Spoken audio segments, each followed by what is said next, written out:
মসজিদের এক ইমাম সাহেব জুম্মার দিনে খুতবা দিচ্ছেন।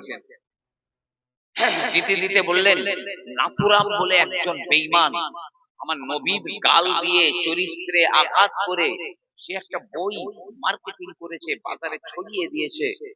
এমন একটা নওজোয়ান নেই, যুবক নেই যে নাথুরামকে জাহান্নামে পাঠিয়ে দিতে পারে? জাহান্নামে পাঠিয়ে দিতে পারে এমন একজন কি নেই? এখন মুসল্লিদের মধ্যে তো মসজিদ একটা জোয়ান ছেলে ছিল, মায়ের একমাত্র বেটা, মায়ের একমাত্র ছেলে। জি, এই জাহের বাজারে কিছু কাজ বাজ করে, কি ছোট একটা ব্যবসা করে, সেই মসজিদে নামাজ পড়তে গিয়েছে। এখন ওই কথাটা তার অন্তরে খুব আঘাত করেছে।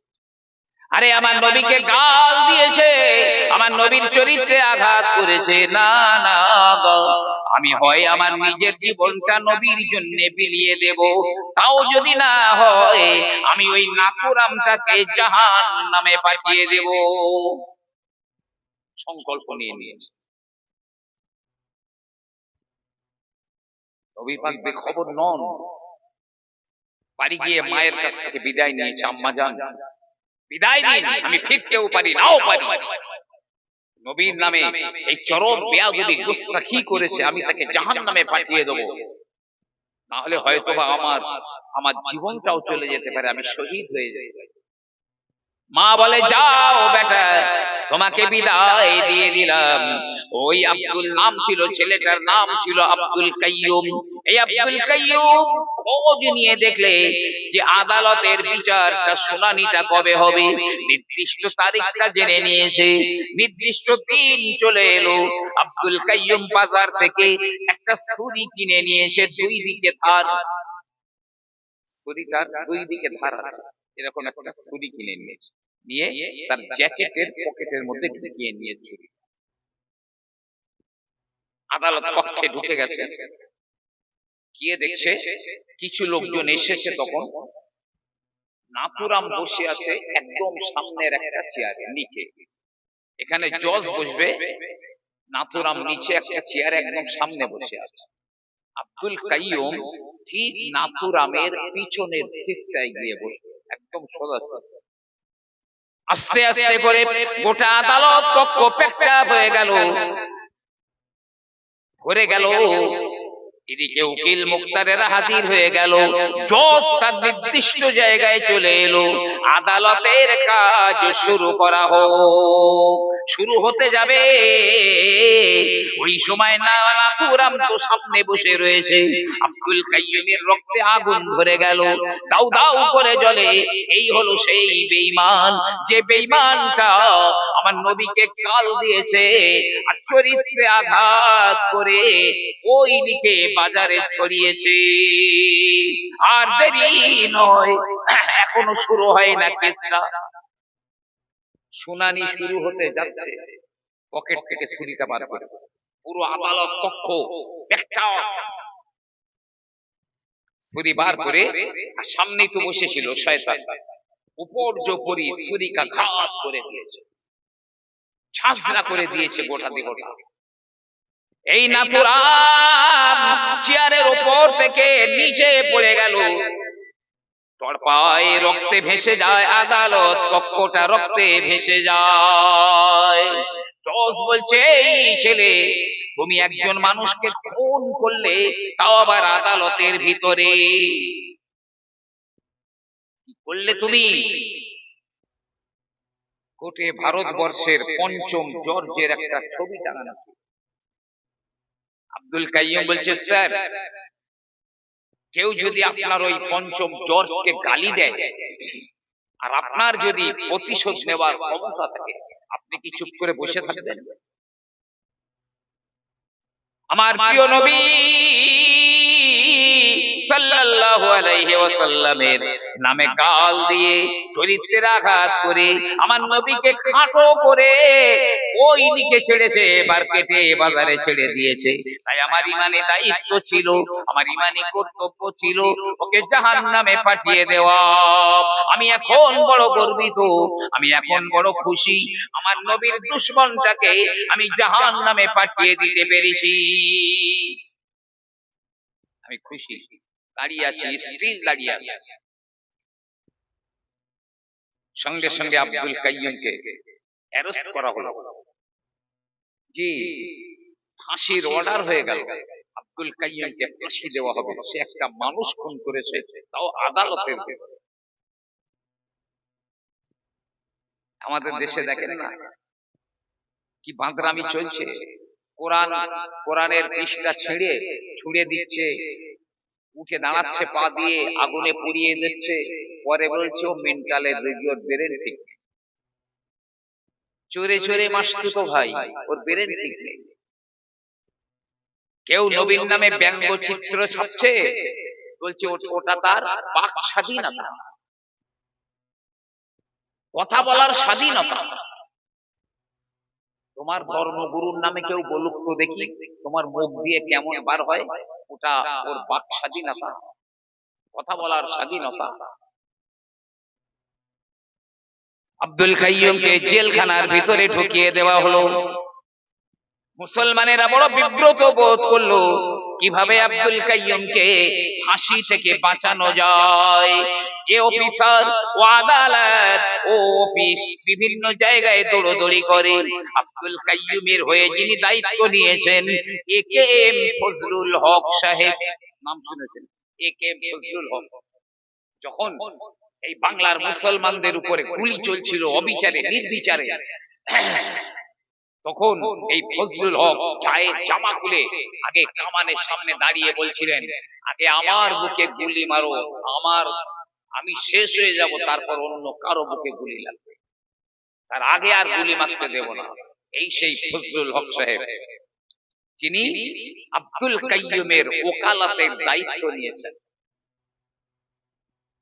একেএম ফজলুল হক বলে, এ মুসলমানেরা, আব্দুল কাইয়ুমের ফাঁসি আমি হতে দেব না, আমি ওকে ফাঁসি থেকে বাঁচিয়ে আনতে পারবো।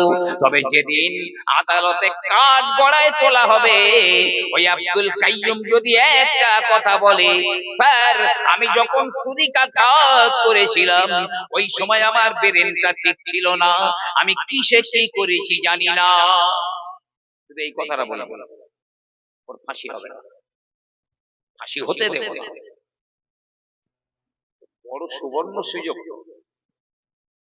যেদিন জেলখানার ভিতর থেকে আব্দুল কাইয়ুমকে বার করে আনা হচ্ছে, মুসলমানেরা, নওজোয়ান যুবকেরা, তরুণেরা সব ওই জেলখানার গেটের সামনে ভিড় করে দাঁড়িয়ে সবাই বলে, আব্দুল কাইয়ুম রে, তোমাকে একটা কথা বলে দিই গো, যখন তোমাকে কাঠ গড়ায় ওঠানো হবে, তুমি শুধু একটা বার বলবে, আমি যখন ছুরি মেরেছিলাম আমার ওই সময় ব্রেনটা ঠিক ছিল না, কিসে কি করেছি আমি বলতে পারি না, শুধু এই কথাটা বলবে, তোমার ফাঁসি হবে না। আব্দুল কাইয়ুম কি কথা বলেছিলেন? খুব খুশি হয়েছিলেন, খুব আনন্দ করেছিলেন না? তিনি বলেছেন, হে মুসলমানেরা, আমার ফাঁসি হবার পথে কোনো প্রতিবন্ধকতা সৃষ্টি করো না গো, আমার ফাঁসিটা হতে দাও, হতে দাও গো, আমার জন্যে, আমার ফাঁসি থেকে বাঁচাবার জন্যে কোনো কৌশল অবলম্বন করো না। কেন হে আব্দুল কাইয়ুম, কেন কেন? আব্দুল কাইয়ুম বলে, যেদিন আমি আমার নবীর দুশমনটাকে জাহান্নামে পাঠিয়ে দিয়েছিলাম, ওই দিন থেকে এখনো পর্যন্ত আমি আল্লাহ পাকের জান্নাতুল ফেরদাউসের গন্ধটা পাচ্ছি। জান্নাতুল ফেরদাউসের গন্ধ পাচ্ছি আমি। শুধু তাই নয়, এ মুসলমানেরা, আমি দেখতে পাচ্ছি ওই তো আবু বকর, ওমর, ওসমান আর আলী, চারজনা খলিফা, ওই চার সাহাবা ফুলের মালা নিয়ে দাঁড়িয়ে রয়েছে। আমি আব্দুল কাইয়ুম যখন যাব, আমার গলায় ফুলের মালা দিয়ে তারা আমাকে বরণ করে নেবে। চারজন সাহাবা দাঁড়িয়ে রয়েছে, দেখতে পাচ্ছি আমি। হে মুসলমানেরা, শুধু তাই নয়, আমি আরো দেখতে পাচ্ছি আমার প্রিয় নবী মুহাম্মদুর রাসূলুল্লাহ সাল্লাল্লাহু আলাইহি ওয়াসাল্লাম, তিনি ওই মদিনার কবর শরীফের উপরে দাঁড়িয়ে আমার দিকে হাত বাড়িয়ে দাঁড়িয়ে রয়েছে। একবার জোরে জোরে বলুন না সুবহানাল্লাহ। জি, বহু মানুষকে ভালোবেসেছি আমরা, কিন্তু যথাযথ মর্যাদা পাই নাই। যাকেই আমরা ভালো করেছি তার কাছ থেকেই আমরা ব্যথা পেয়েছি, দুঃখ পেয়েছি। নবীকে একবার মহব্বত করে দেখুন তো, এই গুনাহগারটার কথা শুনে একবার ভালোবেসে দেখুন তো। আহা, আমার ভাইরা, হযরতে আম্মার রাদিয়াল্লাহু তাআলা আনহু, আম্মার পরিবার, আম্মারের আম্মা হযরতে সুমাইয়া, আর হযরতে আম্মারের পিতা হলো ইয়াসির, ভাইয়ের নাম হলো আব্দুল্লাহ। ঈমান গ্রহণ করে নিয়েছে, আমার নবীকে ভালোবেসেছে, মহব্বত করে নিয়েছে। মক্কার বেঈমানেরা, কাফেরেরা জুলুমের পরে জুলুম চালিয়ে দেয়। হযরতে সুমাইয়া রাদিয়াল্লাহু তাআলা আনহাকে লোহার পোশাক পরিয়ে মরুভূমির উপরে শুইয়ে রেখে দিয়েছে। হতভাগা আবু জাহেল বহু অত্যাচার করবার পরে হযরতে সুমাইয়া রাদিয়াল্লাহু তাআলা আনহার লজ্জা স্থানে বর্ষা মেরে দিয়েছে, পল্লব মেরে দিয়ে শহীদ করে দিয়েছে। কিন্তু না না, হযরতে সুমাইয়া আমার নবীর মহব্বত থেকে, ভালোবাসা থেকে এক চুল পরিমাণ নড়েন না। ইসলামের প্রথম শহীদ হলেন হযরতে সুমাইয়া রাদিয়াল্লাহু আনহা। এমনি করে হযরতে যখন অত্যাচার করা হতো আম্মারের উপরে, ইয়াসিরের উপরে, আব্দুল্লাহর উপরে, সুমাইয়ার উপরে, আমার নবী পাক ওখান দিয়ে হেঁটে হেঁটে যেতেন। আর নবী বলতেন, হে আম্মার পরিবারেরা, একটুখানি সবর করো, একটুখানি ধৈর্য ধরো। আল্লাহর জান্নাত, তোমাদের ওয়াদা করা জান্নাত তোমাদের জন্য আমার আল্লাহ রাব্বুল আলামিন রেডি করে রেখে দিয়েছেন। একটু জোরে বলুন না সুবহানাল্লাহ। সুমাইয়া রাদিয়াল্লাহু আনহা শহীদ হয়ে গেলেন। আর হযরতে ইয়াসির, তাকে কিভাবে শহীদ করা হলো জানেন? ও ভাইরা, দুইটা উট দুই দিকে মুখ করে দাঁড় করানো হয়েছে। একটা উট এই দিকে ফিরে আছে, আর একটা উট এই দিকে ফিরে রয়েছে। হযরতে ইয়াসিরের দুটো পা দুটো উটের পিছনের পায়ে বেঁধে দেওয়া হলো, উট বিপরীতমুখী চালনা করা হলো। একটা উট ওই দিকে যায়, আর একটা উট ওই দিকে যায়। আর হযরতে ইয়াসির তিনি কি করলেন? দুইটা ভাগ হয়ে মাঝখান দিয়ে দুই দিকে ফিরে দুটো ভাগ হয়ে যায়। জীবন দিয়ে দিলেন, কিন্তু না, ঈমান দিলেন না, নবীর ভালোবাসা দিলেন না, নবীর মহব্বত দিলেন না। আব্দুল্লাহকেও শহীদ করে দেওয়া হলো। জি, শহীদ করে পানিতে চুবিয়ে ধরে রাখে, আবার ওঠায়, পানিতে চুবিয়ে ধরে রাখে, কিছুক্ষণ পরে আবার ওঠায়। এই অত্যাচার করতে করতে হযরতে আব্দুল্লাহকেও শহীদ করা হলো। একবারের জন্যও ঈমান আর আমার নবীর মহব্বত ছেড়ে দেয়নি। নবী বলেছেন জান্নাত রেডি। হযরতে আম্মারকে তারা আগুন জ্বালিয়ে আগুনের উপরে শুইয়ে দিত, আগুনের উপরে শুইয়ে দিত, চামড়া পুড়ে, গোশতগুলো পুড়ে, আস্তে করে চর্বিগুলো গলে গলে ওই আগুনের উপরে পড়ে আগুন আরো তেজ হয়ে যায়। এত অত্যাচার করা হলো, তারপরেও নবীর ভালোবাসা, নবীর মোহব্বত ছেড়ে দেয়নি। এই ভালোবাসা যেদিন আপনি অর্জন করতে পারবেন, কারোর ওয়াজ করতে হবে না, নবীর আদর্শ অটোমেটিক আপনার জীবনের ভিতরে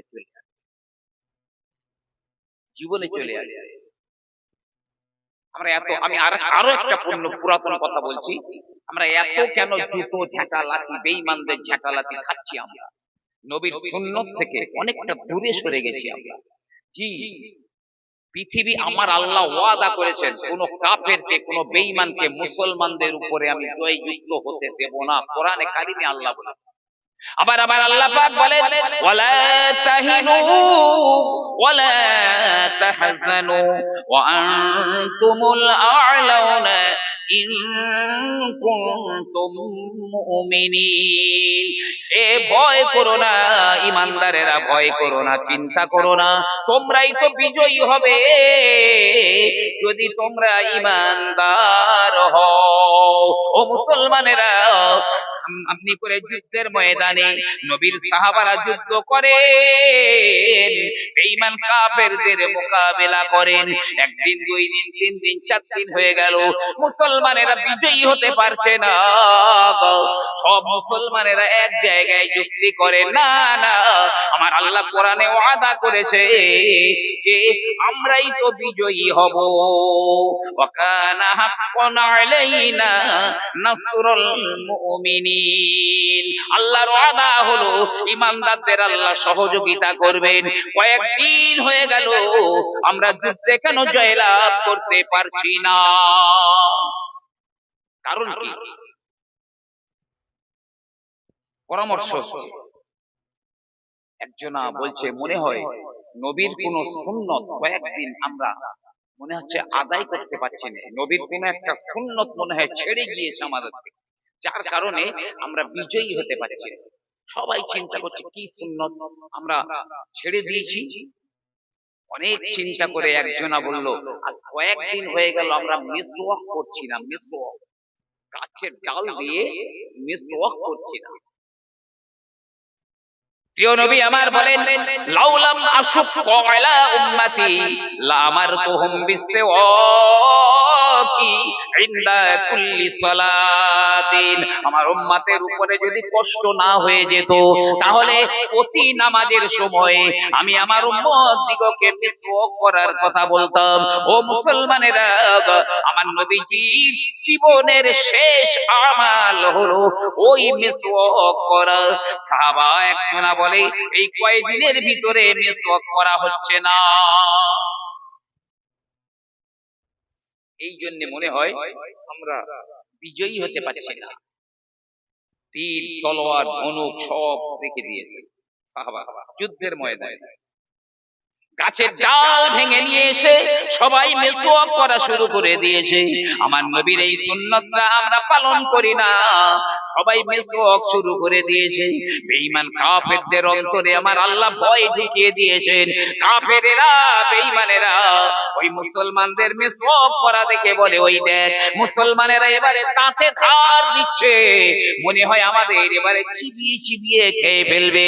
বেঈমান আর কাফের এই দলেরা যুদ্ধের ময়দান থেকে কুত্তার মতো পালিয়ে দৌড়ে চলে গেল। যুদ্ধ করা লাগলো না, শুধু নবীর একটা সুন্নত আদায় করার জন্য আমার আল্লাহ মুসলমানদের হাতে বিজয় পতাকা তুলে দিয়েছে।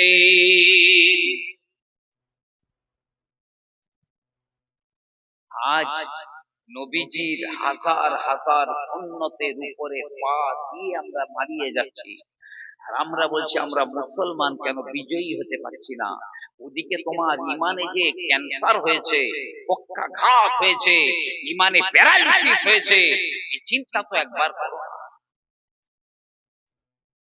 এই যে ইমান নিয়ে বাঁচছি, এই ইমানে নবীর মহব্বত ঢুকবে না। লিখে রাখেন, এই ইমানে নবীর মহব্বত হারগিজ ঢুকবে না। ইমান ভালো করে আনতে হবে, আমার আল্লাহ বলেছেন আনতে। আমি বলছি খুব মহব্বতে একবার দরুদ আল্লাহুম্মা সাল্লি আলা ওয়া আলা আলি সাইয়্যিদিনা।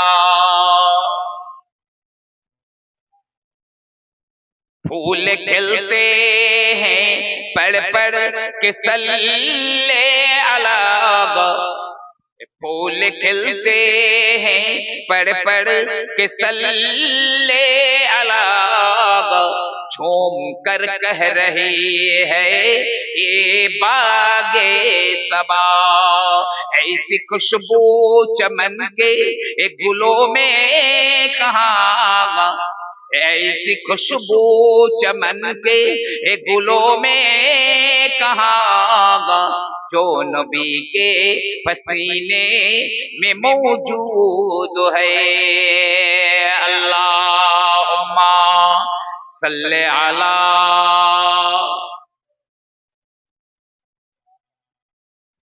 व अला आले सय्यिदिना আমার আল্লাহ রাব্বুল আলামিন বললেন ইয়া আইয়ুহাল্লাযীনা আমানু ঈমানদারেরা আমিনু বিল্লাহি ওয়া রাসূলিহি আল্লাহর উপরে এবং তার রাসূলের উপরে তোমরা ঈমান আনো তার মানে যে ঈমান নিয়ে বেঁচে রয়েছি এই ঈমান বিজয় আনতে পারে না এই ঈমানে নবীর মহব্বত নবীর ভালোবাসা ঢুকতে পারে না আমার নবীর ইন্তেকাল হয়ে গেল আম্মা জান আয়েশা সিদ্দিকা রাদিয়াল্লাহু আনহার হুজরা শরীফের ভিতরে দাফন করে দেওয়া হলো একজনা মহিলা কয়েকদিন পরে আম্মা জান আয়েশা সিদ্দিকার হুজরায় চলে এলেন নবী পাকের কবর শরীফের পাশে একটা পর্দা দেওয়া আছে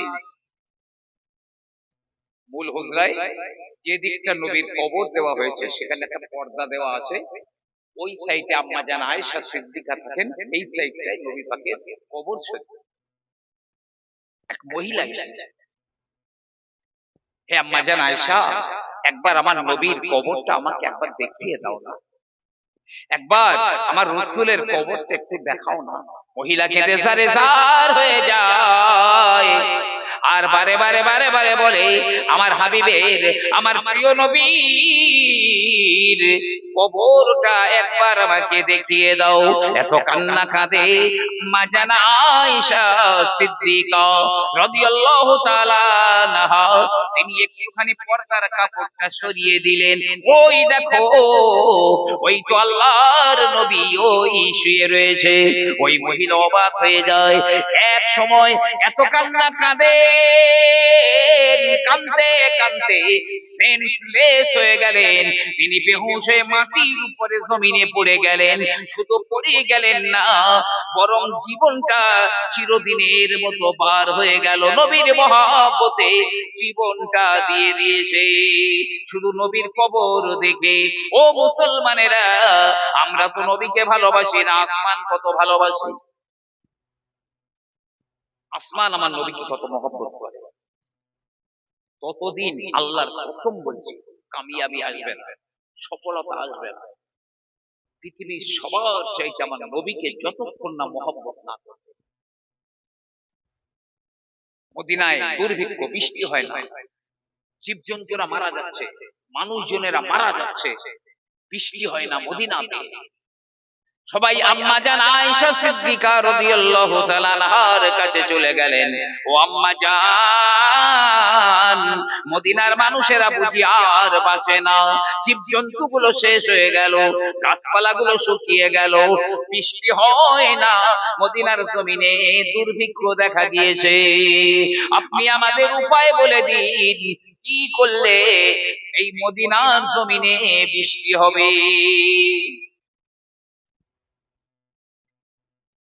আম্মা জান আয়েশা সিদ্দিকা বললেন এক কাজ করো চলে যাও নবী পাকের যে সবুজ গম্বুজ রয়েছে কবর শরীফের উপরে সবুজ গম্বুজের উপরে এতটা ছিদ্র করে দাও যেন আসমান থেকে নবীর কবরটা ডাইরেক্ট দেখা যায় এতটা ছিদ্র করে দাও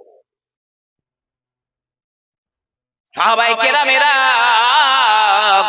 আম্মা জান আয়েশা সিদ্দিকার কথা অনুযায়ী গিয়ে ওই সবুজ গম্বুজের উপরে ছিদ্র করে দিয়েছে আসমান থেকে যেন নবীর কবরখানা দেখা যায় যারা হজ করতে গেছেন এখনো দেখবেন ওই সবুজ গম্বুজের উপরে একটা ঢাকনা লাগানো রয়েছে ছোট একটা জানালা টাইপের করা আছে ঢাকনা লাগানো রয়েছে ওই সেই ছিদ্র সাহাবায়ে কেরামেরা করেছিলেন।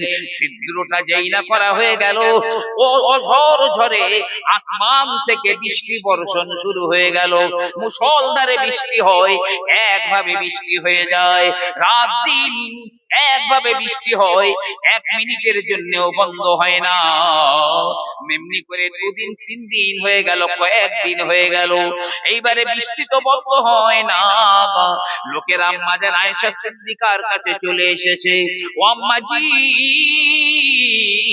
ওই চিত্রটা করে দেওয়ার সঙ্গে সঙ্গে আসমান থেকে মুষলধারে বৃষ্টিপাত হয়, কিন্তু ওই বৃষ্টি তো বন্ধ হয় না। এরপরে যদি আরো বৃষ্টি হয়, মদিনা তলিয়ে যাবে, ডুবে যাবে। কি উপায় এখন? আম্মা জান আয়েশা বললেন, ওই যে ছিদ্রটা করেছো, ছিদ্রটা বন্ধ করে দাও, তাড়াতাড়ি যাও, ছিদ্রটা বন্ধ করে দাও। সাহাবায়ে কেরামরা যেই ছিদ্রটা বন্ধ করে দিয়েছেন, সঙ্গে সঙ্গে একদম সুইচ টেপার মতো বৃষ্টিটাও বন্ধ হয়ে গেল। সুবহানাল্লাহ। কি কারণ ছিল? আম্মা জান আয়েশা বলেন, এ নবীর সাহাবারা, যখন আসমান আমার নবীজির কবরটা দেখতে পেল, আসমান আর নিজেকে ধরে রাখতে পারলো না, আসমান নবীর কবর দেখে কান্না শুরু করে দিয়েছে। আকাশের কান্নাটা তোমাদের মদিনার জমিনে বৃষ্টি হয়ে হয়ে পড়েছে। যেই না তোমরা বন্ধ করে দিয়েছো, আসমান আর নবীর কবর দেখতে পেল না, কান্না বন্ধ হয়ে গেল, মানে মদিনার জমিনে বৃষ্টিটাও বন্ধ হয়ে গেল। এই আসমান আমার নবীজিকে কতটা ভালোবেসেছে, মহব্বত করেছে। আহা! আমরা তো মানুষ, আরে নবী আমাদের জন্য একদিন দোয়া করছেন, আমাদের জন্য রাসূল দোয়া করছেন, আল্লাহ আমার মহব্বতকারীদের সঙ্গে খুব তাড়াতাড়ি আমাকে মিলিয়ে দাও আল্লাহ। আল্লাহ আমার মহব্বতকারীদের সঙ্গে আমাকে মিলিয়ে দাও আল্লাহ। খুব কাঁদছেন। একজন সাহাবা তিনি নবীজিকে বললেন, হুজুর আপনি এমন একটা দোয়া করলেন, উদ্দেশ্য কাদের? আমার নবী বলেন, এ বাবা সাহাবারা, তোমরা তো আমাকে দেখছো, জিবরাইল আমিনকে আসতে দেখছো, ওহী নাজিল হতে দেখছো, না না তোমরা আমাকে মহব্বত করো ঠিকই, আমি অস্বীকার করি না। এ আমার সাহাবারা, আমি যখন দুনিয়ার জমিনে থাকবো না, আমার উম্মতেরা আমাকে কোনোদিন আর দেখতে পাবে না, কিন্তু আমার উপরে এত মহব্বত তাদের হবে, আমার সঙ্গে দেখা করার জন্য যদি তাদের সন্তান সন্ততিদের বিক্রি করে দিয়ে হলেও যদি দেখা করা সম্ভব হতো, তাহলে অবশ্যই আমার সঙ্গে দেখা করত। তাই আমি আমার আল্লাহর কাছে দোয়া চাই, মাওলা গো, আল্লাহ ওই মহব্বতকারীদের সঙ্গে আমি রাসূলকে তুমি তাড়াতাড়ি করে মিলিয়ে দাও। একটু জোরে জোরে বলুন না সুবহানাল্লাহ। ও ভাইরা, জীবজন্তুরা নবীকে কত ভালোবাসে, মহব্বত করে। নবী তো জীবজন্তুদের জন্য দোয়া করেন, যে মানুষের জন্য দোয়া করেছেন, আমাদের জন্য দোয়া করেছেন, যারা আমরা নবীকে মহব্বত করি আমাদের জন্য দোয়া করেছেন। এ আমার ভাইরা, বাবাজিরা, একদা হালিমা সাদিয়া রাদিয়াল্লাহু তাআলা আনহার বেটা বা তার মেয়ে সাইমা বা সীমা বকরিগুলো মাঠে চরাবার জন্য নিয়ে গেল। একা একা বকরিগুলো নিয়ে চলে গেছে। আম্মা জান হালিমা সাদিয়া রাদিয়াল্লাহু তাআলা আনহার ওই ছেলে অথবা মেয়ে অথবা রাখাল দৌড়ে দৌড়ে ছুটে বাড়ি চলে এলো। ও আম্মা জান, ও হালিমা সাদিয়া, সর্বনাশ হয়ে গেল। কি হয়েছে রে বাবা? বলে ওই বাঘে একটা বকরি নিয়ে চলে গিয়েছে। বাঘে তো এমনিই বকরি নিয়ে যায়। বলছে আম্মা, যে কোন একটা বকরি নিয়ে গেলে হতো। আমার এই মক্কার ভাই মুহাম্মদ যে ছাগলটাকে খুব পছন্দ করতেন, ভালোবাসতেন, মহব্বত করতেন, কোলের কাছে টেনে নিয়ে গায়ে হাত বুলিয়ে দিতেন, আদর করতেন, সেই ছাগলটাকে নিয়ে মা হালিমা সাদিয়ার মন বড় খারাপ হয়ে গেল, নিজের অজান্তেই যেন বেরিয়ে গেল, এ বাঘ রে, আমার অতগুলো ছাগল ছিল, তুই অন্য ছাগল তো নিয়ে যেতে পারতিস, কিন্তু না, যে রহমাতাল লিল আলামিন, যে মুহাম্মাদের বদলে আল্লাহ আমার বরকত ঢেলে দিয়েছেন, আমার ওই বেটা মুহাম্মদ যে ছাগলটাকে পছন্দ করত, ওই ছাগলটাই কেন নিয়ে গেলি? আমার নবী পাকের মনটাও একটু ছোট হয়ে গেছে, রসুলের মনটাও একটু ছোট হয়ে গেছে। এখন নবী পাক বলছে, আম্মা আপনি যদি অনুমতি দেন, আমি একটু গিয়ে দেখি না ছাগলটা যদি খুঁজে পাওয়া যায়। হালিমা বলছে, আরে বাবা, বাঘে নিয়ে গেলে কি আর ফেরত দেয়? আর আমি ওখানে যেতেও দেবো না, ওখানে বাঘ হিংস্র জন্তুরা ভরে রয়েছে, আমি ওখানে যেতে দেবো না। কিন্তু আমার নবী বারে বারে বারে বারে বলেন, আম্মা জান, আমার একবার অনুমতি দিন, আমি একবার গিয়ে খোঁজ করে দেখি যদি ছাগলটা পাওয়া যায়। শেষ মা হালিমা সাদিয়া বলেন, হে বাবা মুহাম্মদ, যেতেই যদি হয় একা নয় আমি যাব, স্বামীও সঙ্গে যাবে। হালিমা সাদিয়া গেলেন, আর স্বামীও গেলেন, আমার নবী পাক সঙ্গে করে নিয়ে গেলেন।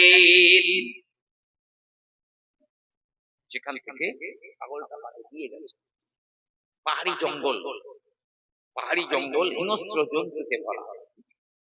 নবী পাক আস্তে আস্তে জঙ্গলের দিকে আগিয়ে যাচ্ছেন, মা হালিমা সাদিয়াও যাচ্ছেন। কিছুটা ঢুকে গিয়ে দেখা গেল বড় একটা বাঘ ওই ছাগলটাকে দুই হাত দিয়ে পাজা করে চুপচাপ মেরে বসে রয়েছে। আমার নবী পাক যেই না গেলেন, বাঘ সঙ্গে সঙ্গে দাঁড়িয়ে যায়, ছাগলটাকেও ছেড়ে দেয়। বাঘ বলে, আসসালামু আলাইকা ইয়া রাসূলুল্লাহ, ও আল্লাহর নবী, আপনাকে দেখার জন্য আমি দেওয়ানা হয়ে যাই, আমি মজনু হয়ে যাই। আমি তো লোকালয়ে যেতে পারি না আপনাকে দেখা করার জন্য, আবার আপনিও তো এই দিকে আসেন না যে আমি আপনাকে দেখে আমার মনের স্বাদ মিটিয়ে নেব। হে আল্লাহর নবী, আপনাকে দেখা আমার হয়ে গেল, আমার প্রাণ জুড়িয়ে গেল। আমি জানতাম আপনার হাতের ছোঁয়া যে ছাগলটার গায়ে লেগে রয়েছে, আপনার পরশ যে ছাগলের উপরে লেগে রয়েছে, ওই ছাগলটাকে যদি আমি ধরে নিয়ে যাই, অবশ্যই আপনি আসবেন ছাগলটার খোঁজ করার জন্য।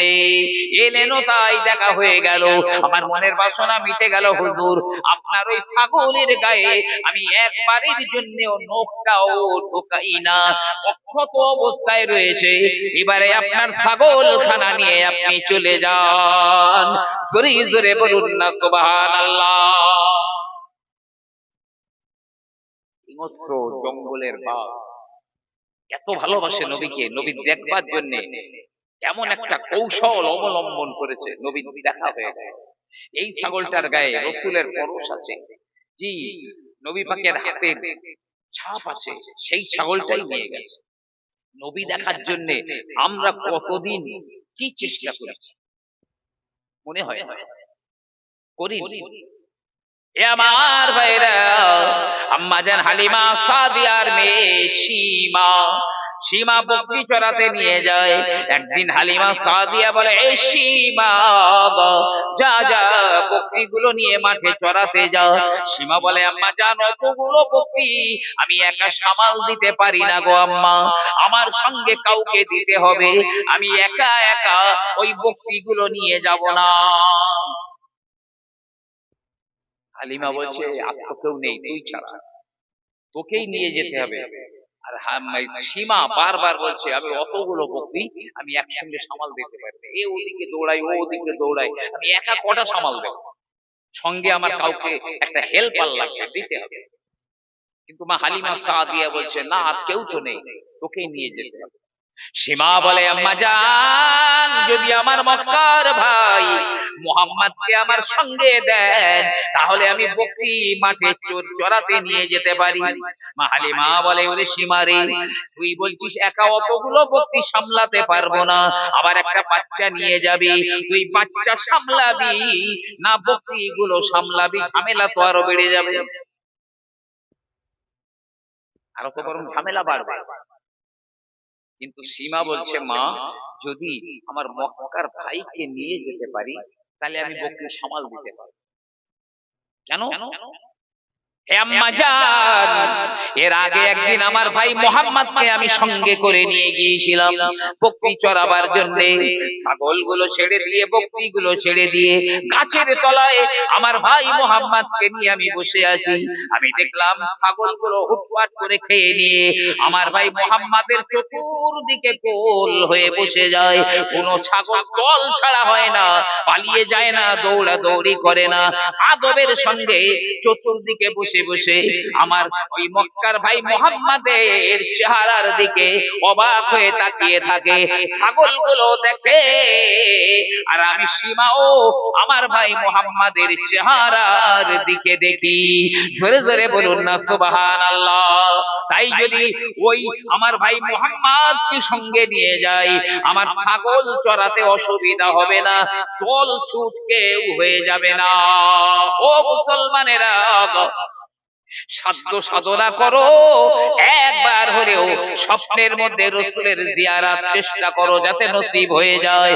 নবীর দেখা যদি হয়ে যায় তাহলে ওই দিনে বুঝতে পারবে তোমার মানব জীবনটা ধন্য হয়ে গেছে। সেই দিনে মানব জীবন ধন্য হয়ে যাবে। জি, আমার দাদা হুজুরকে আমি কথাটা বহুবার বলেছি, বহুবার, একবার দুবার না, বহুবার বলেছি। মুসাদ্দেদে জামান দাদা হুজুর কিবলার জন্য আমার নবী পাক কবর শরীফ থেকে দুটো হাত বার করে দিয়েছিলেন। জোরে বলুন না সুবহানাল্লাহ। জি, মুসাদ্দেদে জামান আমিরুশ শরিয়াত দাদা হুজুর কিবলা অনেক সঙ্গী নিয়ে হজে গিয়েছিলেন। বড় হুজুর পীর কিবলা ছিলেন, আল্লামা রুহুল আমিন হুজুর ছিলেন। হজ করে মদিনায় গিয়ে যারা গিয়েছেন তারা জানবেন, আপনার হুজরা শরীফের পশ্চিম দিকের দক্ষিণ কোণায় একটা দরজা টাইপের আছে। ওই দরজা দিয়ে আমার নবী পাক মসজিদে নববীতে নামতেন। মানে হুজরা থেকে পা ফেললেই মসজিদে নববী, রিয়াজুল জান্নাহ, যেখানে রিয়াজুল জান্নাহ একদম ওই বরাবর। তো ঈশার নামাজ পড়ে নিয়েছেন, আর তখন ওই ঈশার নামাজ হয়ে গেলে সব বাইরে পার হয়ে যেত, দরজা জানালাগুলো সব বন্ধ করে দেওয়া হতো। তো ঈশার নামাজের পরে সব বেরিয়ে গেছে, কিন্তু মুসাদ্দেদে জামান দাদা হুজুর কিবলা রাহমাতুল্লাহ আলাইহি তার সঙ্গীদের নিয়ে আছেন, ওখানেই আছেন রিয়াজুল জান্নাহর মধ্যে। বেরিয়ে যান, কেউ কিছু বলছো না। মুসাদ্দেদে জামান ওই দরজার গ্রিলে নাক আর মুখ রেখে ঘষে ঘষে কান্নাকাটি করে বলে, হে আল্লাহর নবী, ইয়া রাসূলুল্লাহ, বাংলার জমিন থেকে, ফুরফুরার জমিন থেকে আমি আবু বকর এসেছি, আমাকে মাহরুম করে দেবেন না, আমাকে বঞ্চিত যেন করে দেবেন না। কেঁদে জার হয়ে যায়। কবর শরীফের ভিতর থেকে আওয়াজ বেরিয়ে যায়, এ বাবা আবু বকর, আমার রওজার ভিতরে একটা রাত থাকার অনুমতি আমি তোমাকে দিয়ে দিলাম। জোরে বলুন না সুবহানাল্লাহ। রওজা শরীফের, কবর শরীফের ভিতর থেকে আওয়াজ বেরিয়েছে। সিরাতে রুহুল আমিন বইটার নাম মোবারক আলী রহমানী লিখেছেন। অনেকেই ফোন করে, কোথায় পেয়েছেন এই কথাটা? আমি বলি মার্কেটে পাওয়া যাচ্ছে, বইটা কিনে পড়ো। এখন দাদা হুজুর কিবলা রাহমাতুল্লাহ আলাইহি আনন্দে বাগে বাগ হয়ে আরো বেশি কাঁদছেন। মানুষ দুঃখেও কাঁদে, আবার আনন্দেও কাঁদে, বরং দুঃখের কান্নার চেয়ে আনন্দের কান্না কিন্তু বেশি হয়। দাদা হুজুর কিবলা আরো জোরে কাঁদছেন, সঙ্গী সাথীরা কাঁদে।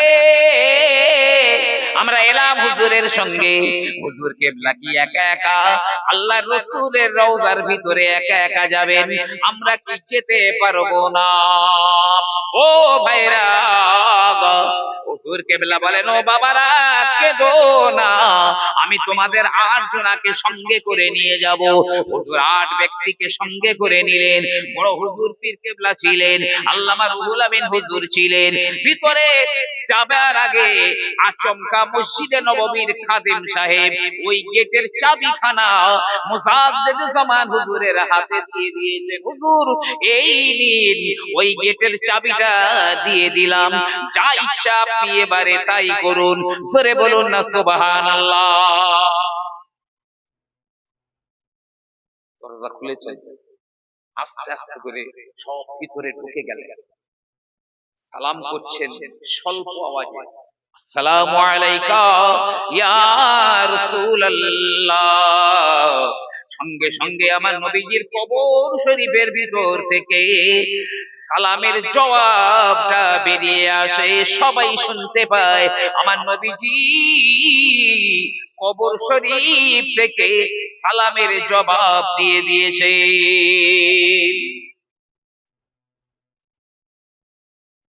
সঙ্গী সাথীরা একটু দূরে দাঁড়িয়েছে খুব আদবের সঙ্গে। মসজিদে নববীতে যখন কাজ হতো তখন আম্মা জান আয়েশা সিদ্দিকা যদি টুক করে আওয়াজ হতো সংবাদ পাঠাতেন, এই শব্দ করে নবীজিকে কষ্ট দিও না, নবীজিকে কষ্ট দিও না। সঙ্গীরা সব দাঁড়িয়ে আছে, পাশে না কোনো বেয়াদবি হয়ে যায়। এ ভাই, মদিনায় কোনো বেয়াদব থাকতে পারে না, জানেন? মদিনাতে কোনো বেয়াদব থাকতে পারে না। সোনা আর রূপো গুলো নিখাত করবার জন্য যেটা ব্যবহার করা হয়, ঠিক মদিনা সেই রকম ফাসিক বেঈমান মুনাফিকদের মদিনা থেকে বার করে দেয়, থাকতে দেয়। একজন দরবেশ সাহেব, পাকা দরবেশ, মদিনাতুল মুনাওয়ারায় গিয়েছেন, মদিনা শরীফে গিয়েছেন। তো মদিনার মানুষেরা খুব খুব আপ্যায়ন করছে, খেতে দিয়েছে দস্তরখানের উপরে। শেষ বেলায় টক দই দিয়েছে। এর মধ্যে যদি কেউ থাকেন হাজী সাহেব, জানবেন এখনো অরিজিনাল মদিনাতে এখনো অরিজিনাল টক দই খেতে হোটেল। তো টক দই দিয়েছে, দরবেশ সাহেব টক দই খেয়েছে, টক লেগেছে। দরবেশ সাহেব বলছে, তোমাদের মদিনার দই টক। কয়েকবার বলেছে কথাটা, খাচ্ছেন আর বলছে তোমাদের মদিনার দই টক বলেছে। খাওয়া হয়ে গেল, দরবেশ সাহেব খাওয়া দাওয়ার পরে শুয়ে ঘুমিয়ে পড়েছে, কাইলুলা করতে গিয়ে ঘুমিয়ে পড়েছে। হঠাৎ করে আমার নবীজি স্বপ্নের মাধ্যমে হাজির হয়ে বলে, এ বেরিয়ে যা, বেরিয়ে যা, আমার মদিনায় থাকার আর অনুমতি তোর নাই, মদিনা থেকে বেরিয়ে যা, কারণ তুই আমার মদিনার দইকে টক বলেছিস, যা যা, তোর মদিনায় আর থাকা হবে না। খুব ভেঙে গেল। দরবেশ সাহেব কাঁদতে কাঁদতে হচ্ছে আবু বকর সিদ্দিক খলিফা, আবু বকর সিদ্দিকের কাছে গিয়েছে, হুজুর একটুখানি ব্যবস্থা করেন এই ব্যাপার। হযরতে আবু বকর বলেন, এই দরবেশ, যে আল্লাহর নবী তোকে পার করে দিয়েছে, আমি আবু বকর তোকে মদিনার জমিনে রাখবার কে, ভালো যদি চাস এই মুহূর্তে মদিনা থেকে বাইরে বেরিয়ে যা। নবী আমার বলেন, আমি মদিনাকে বড় ভালোবাসি গো। আল্লাহর নবী যখন বাইরে সফরে যেতেন, সফর থেকে ফেরবার পথে যখন মদিনার গাছপালা গুলো দেখা যেত, আমার নবী দ্রুত দ্রুত তিনি বাহন এমনি করে ঘোড়া বা ওটটাকে চালিয়ে দিতেন, ওই তো মদিনা, ওই তো মদিনা, ওই তো মদিনা। দ্রুত দ্রুত নবী মদিনায় ঢুকতেন। নবী আমার বলেন, কেউ যদি মদিনাবাসীদের সঙ্গে দুর্ব্যবহার করে, ও যেন আমি রাসূলুল্লাহ আমার সঙ্গে দুর্ব্যবহার করলো। মদিনার মানুষদের কেউ যদি ঠকায়, ও যেন আমি নবী আমাকে ঠকিয়ে দিল। মদিনার মানুষকে কেউ যদি গাল দেয়, ও যেন আমি রাসূলুল্লাহ আমাকে গাল দিল।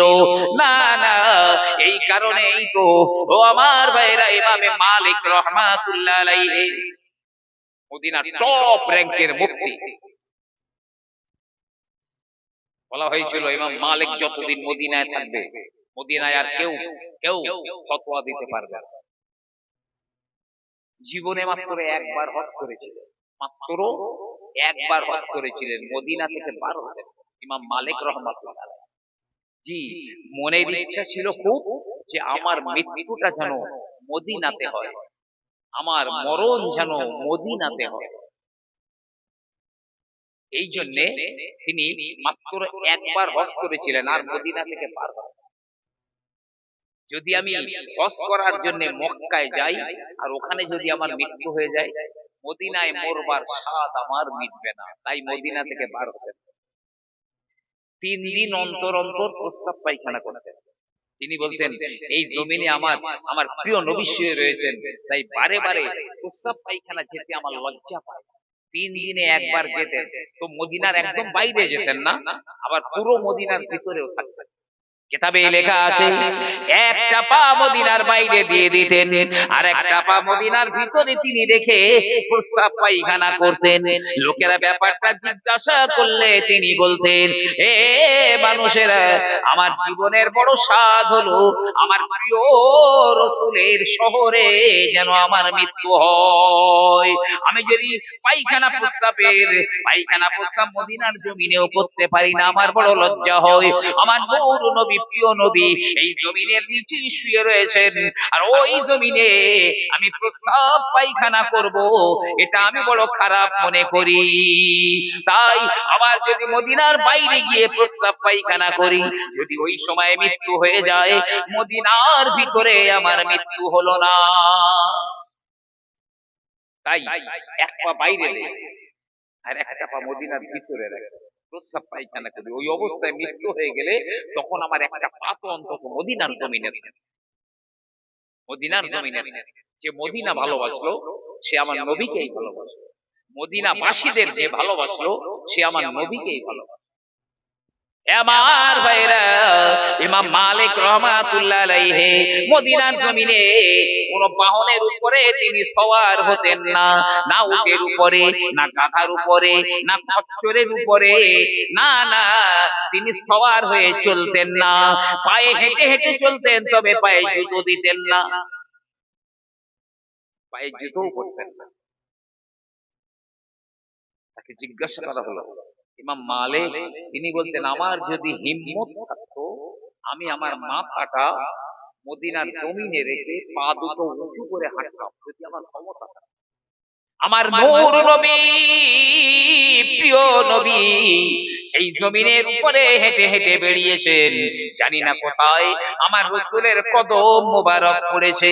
যদিও একটা বর্ণনায় লেখা রয়েছে আমার নবীজি যেখানে কদম ফেলতেন ওই জায়গার মাটিটা ফেরেশতাকে দিয়ে আমার আল্লাহ উঠিয়ে নিতেন। জোরে জোরে বলুন সুবহানাল্লাহ।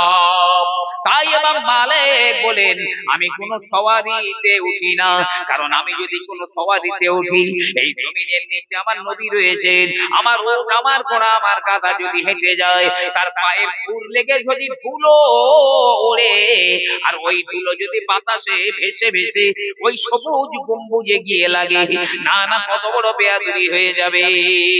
জুতো পায়ে দিয়ে বেড়াই না, এই জন্যে আমার নবীর কদম মোবারক কোথায় পড়েছে, তাই জুতো পায়ে দিয়ে আমি মদিনার জমিনে বেড়াই না। ক্ষমতা যদি আমার থাকতো আমি পা দুটো উপরে দিয়ে মাথাটা মদিনার জমিনে দিয়ে আমি মদিনার জমিনে চলতাম।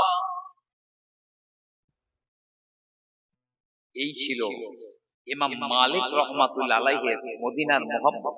আমাদের ইমামে আযম আবু হানিফা রাহমাতুল্লাহ আলাইহি মদিনাকে কতটা ভালোবাসতেন। আমরা তো সেই মুযহাবের মানুষ। আমি আপনাকে বলছি ভাই, আপনাদের অসুবিধা হচ্ছে নাকি? রাত তো অনেক হয়ে গেছে মাশাআল্লাহ।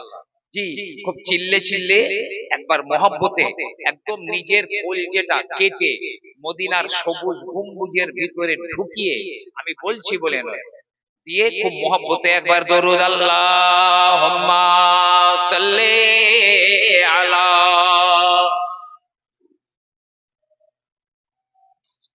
ওয়া আলা আলি সাইয়্যিদিনা।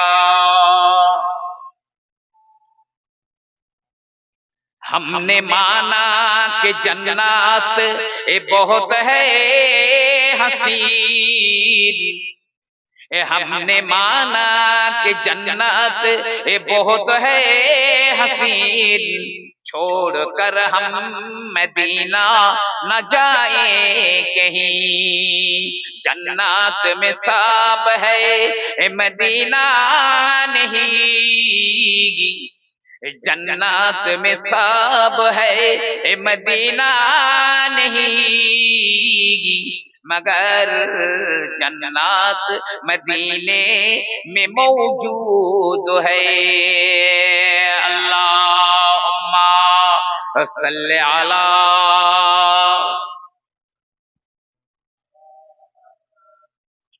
वाला आले सय्यिदना।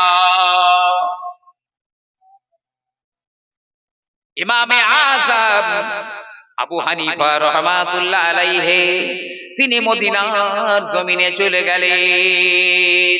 মদিনার মানুষেরা খুশিতে বাগে বাগ হয়ে যায়। মুযহাবের বড় ইমাম ইমামে আযম হুজুর এসেছে। ইমাম আযমকে অভ্যর্থনা করে মদিনার ভিতরে নিয়ে গেলেন খুশিতে বাগে বাগ। ইমামে আযম আবু হানিফা হুজুর একদিন থাকলেন মদিনায়। মদিনার মানুষেরা প্রচন্ড সম্মান করলো। একদিন হয়ে যাওয়ার পর ইমামে আযম আবু হানিফা হুজুর বলছে, ও মদিনার মানুষেরা, এবারে তোমরা আমাকে বিদায় দাও, আমি চলে যাই। বলছে, হুজুর আমরা কি আপনার সঙ্গে কোনো বেয়াদবি করেছি? আপনি এক্ষুনি যাবেন কেন? থাকেন থাকেন, আর কয়েকটা দিন থাকেন। তো ইমামে আযম মদিনার মানুষদের কথা ফেলতে পারছেন না। নবী পাক বলেছে, মদিনার মানুষদের সঙ্গে যারা দুর্ব্যবহার করে, বেয়াদবি করে, সে আমি নবী আমার সঙ্গে দুর্ব্যবহার করলো। ঠিক আছে ও মদিনার মানুষেরা, আমি আর একদিন তোমাদের কাছে আসি। 2 দিন হয়ে গেল। ইমামে আযম আবু হানিফা রাহমাতুল্লাহি আলাইহি বলেন, এ মদিনার মানুষেরা, এবারে বিদায় দাও, আমি মদিনা থেকে পার হয়ে যাই। সবাই বলল, না হুজুর, এত তাড়াতাড়ি যেতে দেব না, থাকতে হবে এখন। আচ্ছা আচ্ছা ঠিক আছে, আর একটা দিন আছে, আর একদিন থাকবে। 3 দিন হয়ে গেল। ইমামে আযম আবু হানিফা বলে, ছেড়ে দাও গো, এবারে বিদায় দাও, আমি মদিনা ছেড়ে বেরিয়ে যাই। সবাই বলে, না না না হুজুর, আমরা যেতে দেব না। আমরা কি বেয়াদবি করেছি? আপনার খিদমতের কোনো ত্রুটি করেছি নাকি? এমনি করে করে করে করে 11 দিন হয়ে গেল। ওই প্রতিদিন ইমামে আযম বলে, বিদায় দাও, আর মদিনাওয়ালারা বারে বারে বাধা দেয়। মদিনার মানুষদের বাধা উপেক্ষা করে ইমামে আযম তিনি বার হতে পারেন না। 11 দিন হয়ে গেল। 11 দিন পর ইমামে আযম বলছে, মদিনার মানুষেরা খুব বিনীত স্বরে বলছে, এবার আমাকে বিদায় দাও, আমি চলে যাই। কিন্তু সবাই বাধা দিচ্ছে। ইমামে আযম আবু হানিফা রাহমাতুল্লাহি আলাইহি বললেন, এ মদিনার মানুষেরা, আমাকে আর বাধা দিও না, কারণ আমি যেই দিনে মদিনায় ঢুকেছিলাম, মদিনায় ঢোকবার আগে আমি ওযু করে নিয়ে মদিনায় ঢুকেছিলাম। আজ 11 দিন হয়ে গেল, ওই এক ওযুতে আমি রয়েছি, এখনো ওযু আমি ভাঙি না। কারণ যে জমিনে আমার প্রিয় নবী নূর নবী মদিনাওয়ালা নবী শুয়ে রয়েছে, ওই জমিনে এক মুহূর্তের জন্য হলেও বিনা ওযুতে আমি মদিনার জমিনে থাকাটাকে খারাপ মনে করি। 11 দিন হয়ে গেল, ওযু আমার ভাঙে না, আমি ওই ওযু আর ধরে রাখতে পারি না। বিদায় দাও, বিদায় দাও। মদিনার মানুষের অবাক হয়ে গেল। সবাই বলল, যান যান হুজুর, তাহলে আপনি এবারে মদিনা ছেড়ে চলে যান। কি মহব্বত, কি ভালোবাসা! ইমামে আযম আবু হানিফা রাহমাতুল্লাহি আলাইহি কি মহব্বত করতেন।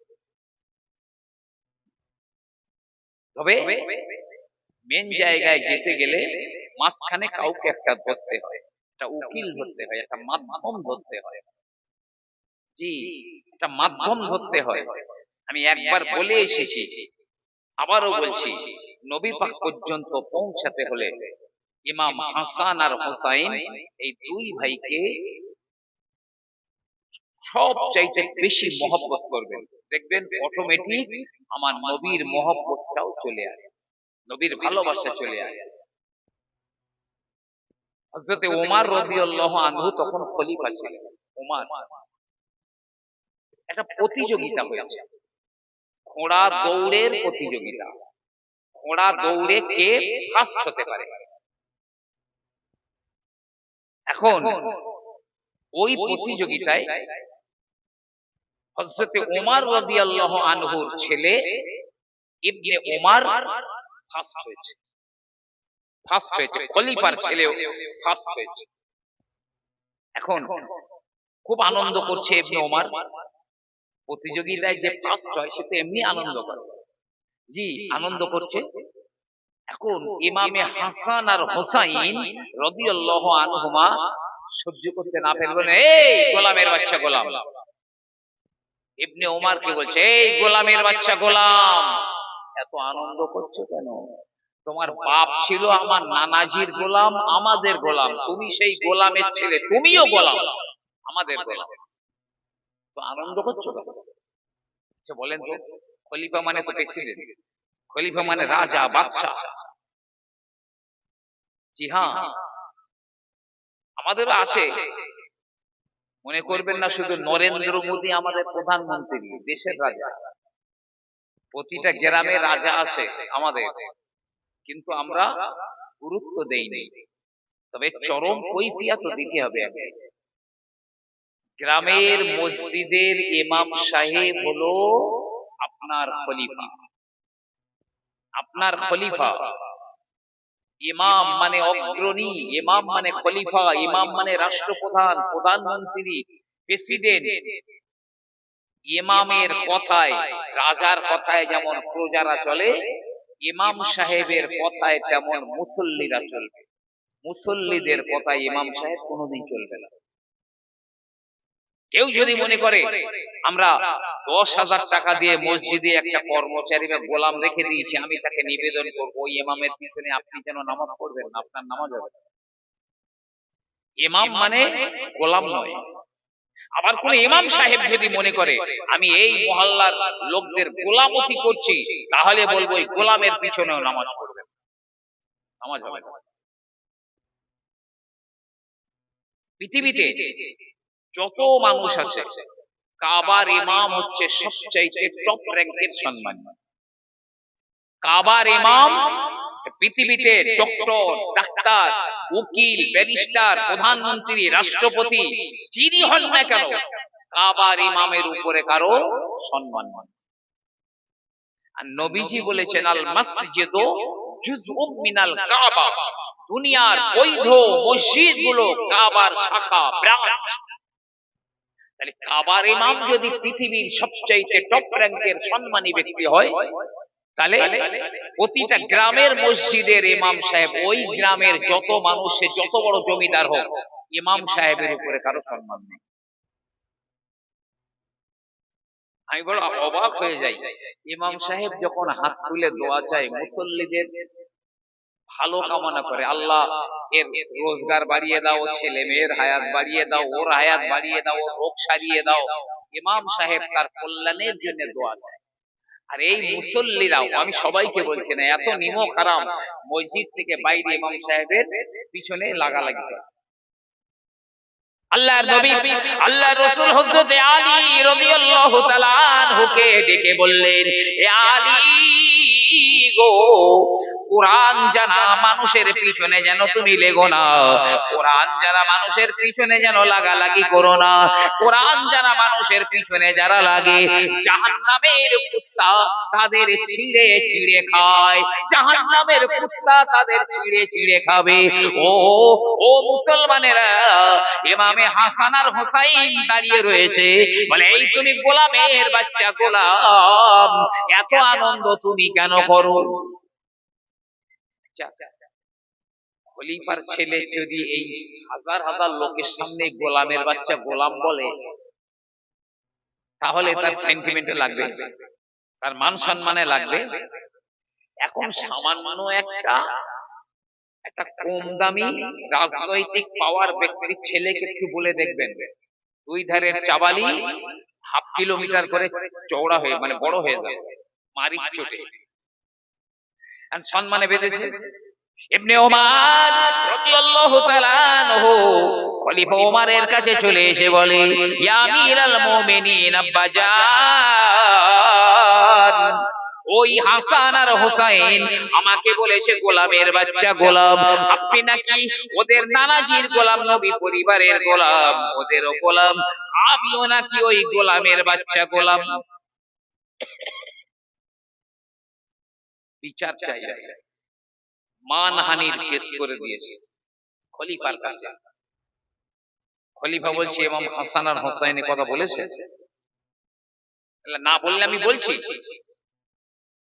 বলছে, দেখো তোমার কথায়, তোমার এই মুখের কথায় আমি বিশ্বাস করি, তুমি ওদের কাছ থেকে, হাসান আর হোসাইনের কাছ থেকে লিখে আনতে পারবে কথাটা? হ্যাঁ পারবো। ঠিক আছে, যাও লিখে আনো, তারপরে বিচার। ছেলে দেখতে আমার বাপ খলিফা ওমর একদম কাঁচা কাজ করে না, একদম পাকাপোক্ত দলিল সহকারে, প্রমাণ সহ নিয়ে তারপরে বিচার। ছুটে চলে গেল, এ হাসান ও হোসাইন,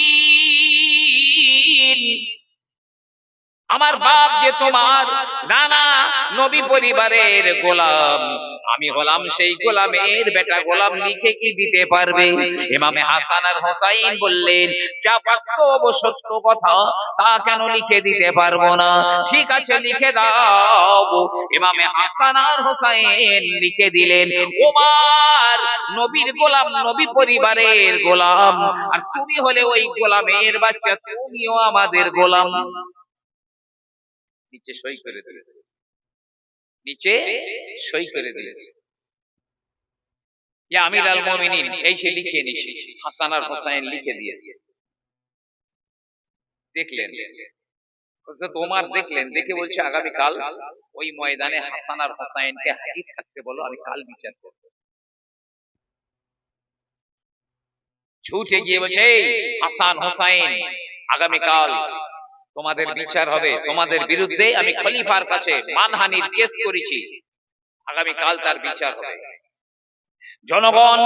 জনগণের কাছে খবর হয়ে গেল, ইমামে হাসান আর হোসাইন ও খলিফার বেটা, তাকে গোলামের বাচ্চা গোলাম বলেছে, তার বিচার হবে। পরের দিনে ময়দান পেটটা ভর্তি হয়ে গেল। ইমামে হাসান আর ইমামে হোসাইনও দাঁড়িয়ে রয়েছে, ইবনে ওমরও দাঁড়িয়ে রয়েছে একদিকে। খলিফা ওমর উটের উপরে সওয়ার হয়ে আসে। যখন ওমর দেখতে পেলেন, দূর থেকে দেখতে পেলেন, ওই তো হাসান দাঁড়িয়ে রয়েছে, ওই তো হোসাইন দাঁড়িয়ে রয়েছে। হযরত ওমর উটের উপর থেকে নিচে নেমে গেলেন, হেঁটে হেঁটে আসছে, হেঁটে হেঁটে আসছে। হাসান আর হোসাইনকে দেখা যাচ্ছে, একেবারে কাছাকাছি চলে এসেছে। হযরত ওমর হাসান আর হোসাইনের কাছে গেলেন, সালাম কালাম হয়ে গেল। হযরত ওমর বলে, হাসান রে, ওরে হোসাইন, এই লেখাটা কি তোমরা লিখে দিয়েছো? সইটাও কি তোমরা করে দিয়েছো নাকি? তোমরা কি বলেছো, আমি ওমর তোমার নানা আর নবী বংশের গোলাম বলেছো, লিখে দিয়েছো? ইমাম হাসান আর হোসাইন বলছেন, ইয়া আমিরাল মুমিনিন, আপনি ছেড়ে দিন ব্যাপারটা ছেড়ে দিন, ওই নিয়ে আর কিছু বলবেন না। হযরত ওমর বলেন, না না না, এ হাসান হোসাইন, একটা বার বলো না, তোমরা দুই ভাই কি লিখে দিয়েছো এটা? ইমামে হাসান বলেন, ইমামে হোসাইন বলেন, হা হা, ইয়া আমিরাল মুমিনিন, লিখে দিয়েছি আমরা, সইটাও করে দিয়েছি আমরা। সবাই বলছে, আজ ওমরের কি বিচার দেখো, একদিকে নবীর কলিজার টুকরা, অন্যদিকে ওমরের বেটা, কি বিচার হবে? হযরত ওমর বললেন, এ মদিনার মানুষেরা, হে আমার বেটা ইবনে ওমর, শুনে রাখো, আমি ওমর আমার নবীর গোলাম ছিলাম, আমার নবী পরিবারের গোলাম ছিলাম, তবে লিখিত কোনো দলিল আমার ছিল না, লিখিত কোনো সনদ আমার ছিল না। ইমামে হাসান আর হোসাইন আমার ওই গোলামির দলিল করে দিয়েছে যে আমি নবী বংশের গোলাম ছিলাম, সই করে দিয়েছে। এ আমার বেটা ইবনে ওমর গো, আমি ওমর যেদিন মারা যাব আমার এই দলিলটা আমার কাফনের ভিতরে ঢুকিয়ে দিও। কিয়ামতের ময়দানে আমার আল্লাহ পাক যদি বলেন ওমর কি এনেছো হিসাব দাও, ওই দিনে আমি বলবো মাওলা আমি কিছু আনতে পারি না গো মাওলা, তবে আমি তোমার নবীর গোলাম ছিলাম, তোমার নবীর পরিজনদের গোলাম ছিলাম। এই হলো তার দলিল। এ দলিল হাসান আর হোসাইন করে দিয়েছে। ওই দিনে ওমরের নাজাতের ফয়সালা হয়ে যাবে।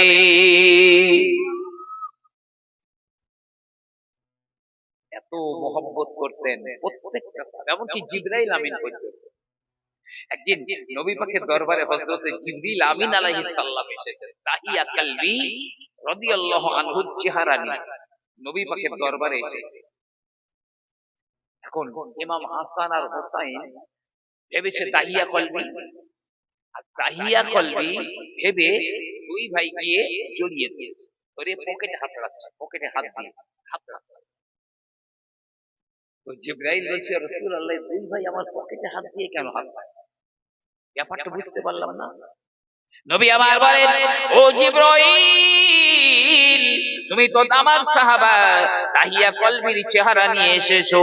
আমার সাহাবা তাহিয়া কলবি যখনই আমার কাছে আসে ওই পকেটে করে হাসান আর হোসাইনের জন্য কিছু না কিছু খাবার জন্য নিয়ে আসে।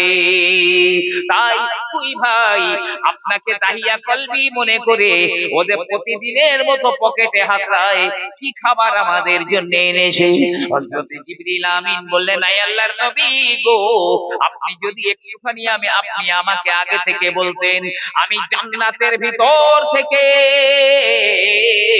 আমি হাসান আর হোসাইনের জন্য জান্নাতি খাবার নিয়ে আসতাম। এমনকি হাসান হোসাইনকে যখন দোলনায় নাড়া দেওয়া হতো, আম্মা জান ফাতেমা ওই দোলনায় নাড়া দিতেন, কখনো জাঁতায় আটা তৈরি করতেন, কখনো কোরআন তেলাওয়াত করতেন, নাড়া দিতেন।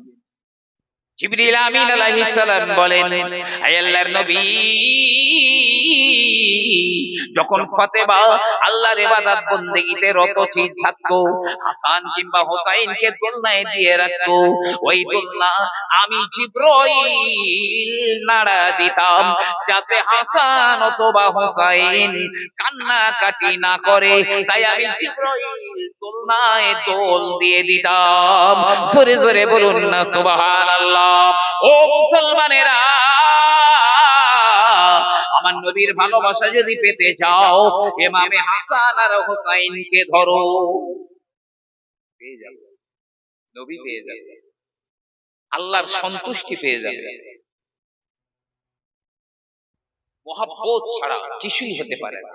যে অন্তরে নবীর প্রেম নেই, ভালোবাসা নেই, সেটা একটা শুকনো মরুভূমির মতো, একদম শুকনো কটকটে মরুভূমির মতো।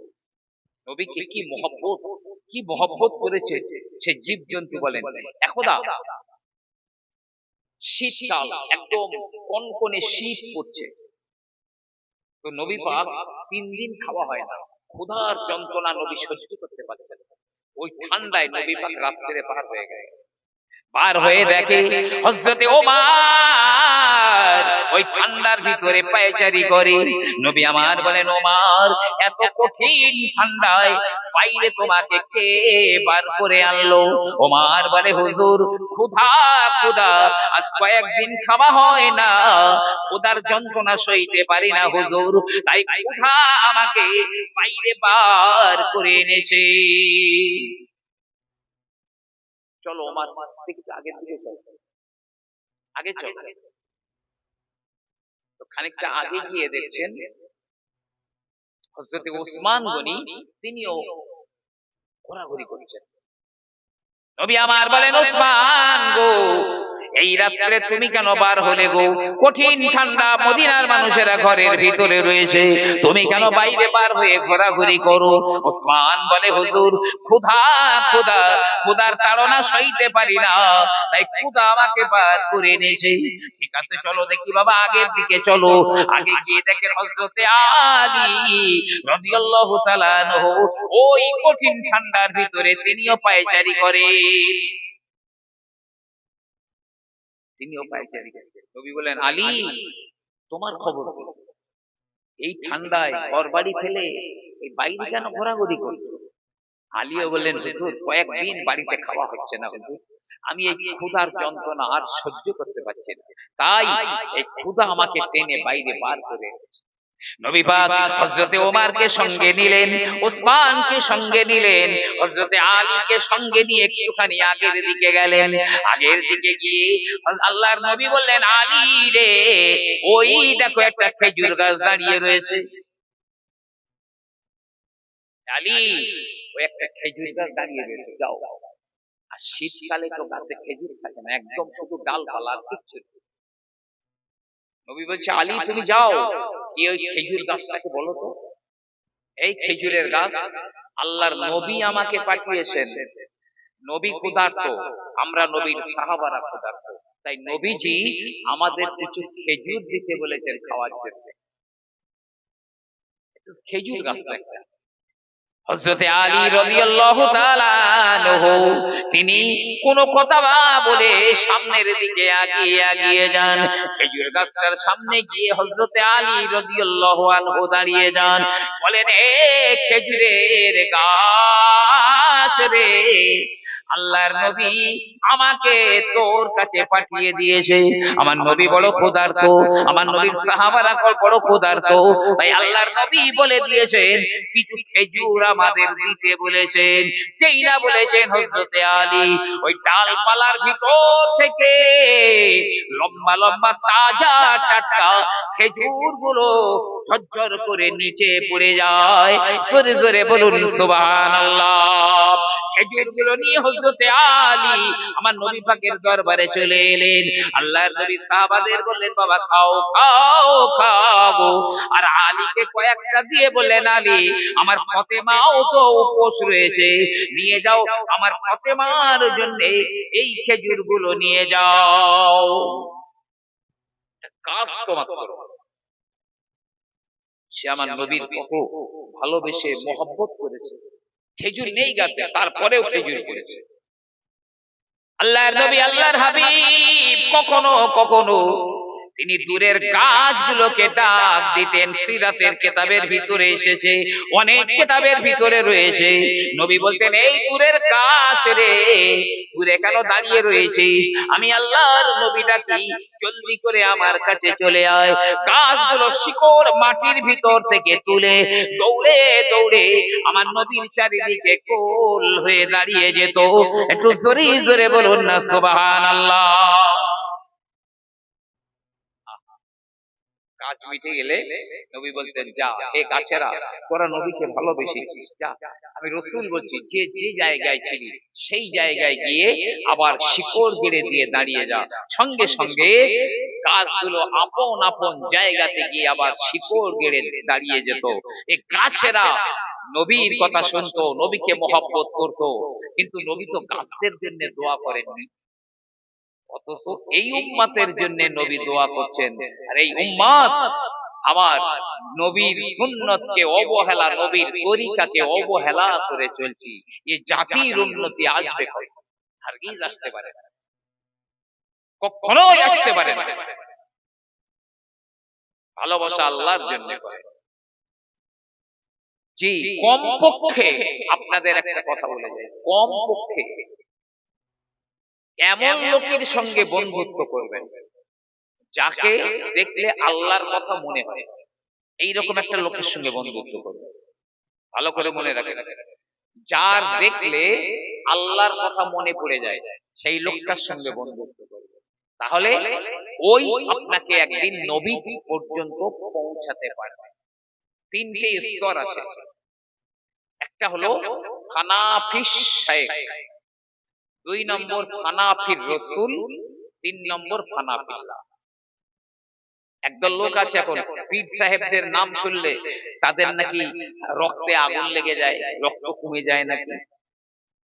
যে আচ্ছা ভাই, আমি আল্লাহ পর্যন্ত পৌঁছাবো, ধরেন আমি ঘরের ছাদে উঠবো, একতলা ছাদ, তাহলে হয় আমার একটা সিঁড়ি লাগবে, বাঁশের সিঁড়ি হোক আর পাকা সিঁড়ি হোক, কি লিফট লাগবে, একটা মাধ্যম লাগবে।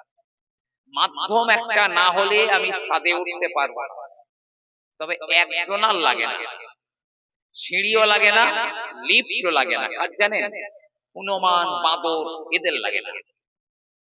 আর যারা মানুষ, ওদের একটা মাধ্যম লাগে। তো আল্লাহ পর্যন্ত পৌঁছাতে গেলে প্রথম তার পীরের উপরে ফানা হয়ে যেতে হবে। পীর যা বলবে সেই কথা মানতে হবে। পীর যে কথা বলবে, তবে তিনি যেন পীর হন, তিনি যেন ধর্ম দোকানদার না হন, তিনি যেন ধর্ম ব্যবসায়ী না হন। ভাই আমার, বাবাজির আমার, শাহ আব্দুল আজিজ মুহাদ্দিস দেহলভী রাহমাতুল্লাহ আলাইহির কথাটা মনে পড়ে যায়। হাজার হাজার হাজার হাজার মুরিদ রয়েছে, অনেক আলেমেরাও তার মুরিদ রয়েছে। একদা ওই শাহ আব্দুল আজিজ মুহাদ্দিস দেহলভী রাহমাতুল্লাহ আলাইহির দরবারে একজন আলেম মুরিদ এসেছে। মুরিদ এসেছে আলেম। এখন শাহ আব্দুল আজিজ মুহাদ্দিস দেহলভী পকেট থেকে কটা টাকা বার করে দিয়েছে, দিয়ে বলছে সেই আলেমটাকে বলছে, তুমি এক্ষুনি নিষিদ্ধ পল্লীতে চলে যাও, যেখানে মহিলারা দেহ ব্যবসা করে। এই টাকাটা ওখানে দাও, ওদের ফিসটা দিয়ে দাও, দিয়ে বলো তোমাদের এখানে যে নতুন মেয়েটা এসেছে তার সঙ্গে আমার মিলিয়ে দাও। মুরিদ তো আলেম, মুরিদ বলছে আমার পীর তো হাক্কানি পীর, কিন্তু উনি যে কথাটা আমাকে বলছেন এই কাজটা তো করা সম্ভব না। টাকাটা নিয়েছেন হাতে করে, বেরিয়ে চলে গেলেন, কিন্তু তিনি বাড়িতে চলে গেলেন, নিষিদ্ধ পল্লীতে গেলেন না। পরের দিন আবার ওই মুরিদটা শাহ আব্দুল আজিজ মুহাদ্দিস দেহলভী রাহমাতুল্লাহ আলাইহির দরবারে হাজির হয়েছে। পীর সাহেব বলে, বাবা কালকে তোমাকে যেথায় যেতে বলেছিলাম তুমি কি গিয়েছিলে নাকি? সেখানে গিয়েছিলে তো? মাথা নিচু করে বলছে, জি না হুজুর, আমি যেতে পারি। পীর সাহেব বলে, আরে বাবা, আমি বলছি তোমাকে, আমি টাকা দিলাম, টাকা ওখানে মিটিয়ে দাও, টাকা পেড করে দাও, গিয়ে বলো যে নতুন মেয়েটা এসেছে তার সঙ্গে আমার মিলিয়ে দাও। আজকেও চলে গেল মুরিদ, কিন্তু যেতে যেতে ভাবছে পীর আমার হাক্কানি পীর, কিন্তু উনি যে কথাটা বলেছেন এটা আমার পক্ষে কিভাবে সম্ভব, আমি একটা নিষিদ্ধ পল্লীতে যেতে পারি না। সেই দিনও জানি। পরের দিনে আবার এসেছে ওই মুরিদ, বলছে কালকে সেখানে গিয়েছিলে যেখানে যেতে বলেছিলাম? জি হুজুর না। বলছে তুমি সর্বনাশ করে ফেলবে, সময় খুব কম হাতে, দেরি করো না, এক্ষুনি চলে যাও, তুমি সর্বনাশ করে ফেলবে। আর মুরিদটা আজকে সোজা ওই নিষিদ্ধ পল্লীতে চলে গেছে, পতিতালয়। গিয়ে ম্যানেজারকে বললো, এই নাও তোমাদের এখানকার যা ফিস, এই টাকা দিয়ে দিলাম, যে নতুন মেয়েটা এসেছে তার সঙ্গে আমাকে মিলিয়ে দাও।